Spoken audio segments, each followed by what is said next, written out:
বাংলাদেশি কোনো খেলোয়াড় যদি আইপিএল খেলতে যায়, সেখানে গিয়ে যদি বাংলাদেশের প্লেয়ারগুলো আসলে দলে জায়গা না পায়, তখন আমরা অনেক কষ্ট হয়। তেমনি বিপিএল এ যদি সাব্বির রহমান আসলে দলে জায়গা না পায় এবং ইমরুল কায়েস, এই দুইটা মানুষ যদি আসলে দলে জায়গা না পায়, মেইন স্কোয়াডে যদি জায়গা না পায়, তখন আসলে আমাদের অনেক মন খারাপ হয়। দুইটা মানুষ আসলে সব সময় আশা করে যে একটা ম্যাচ খেলবে এবং তার ভিতরে যে প্রতিভাটা আছে এই প্রতিভাটা দেখাবে, কিন্তু আসলে তারা পর্যাপ্ত পরিমাণ আসলে ম্যাচ খেলার সুযোগ পায় না, যার কারণে আসলে তাদের প্রতিভাটা আমরা দেখতে পারি না। তাদের যে ট্যালেন্ট আছে এই ট্যালেন্টটা আসলে আমরা দেখতে পাই না।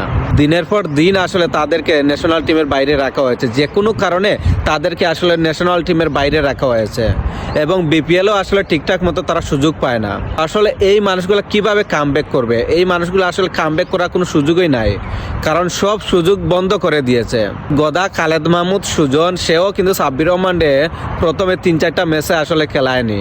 গদা খালেদ মাহমুদ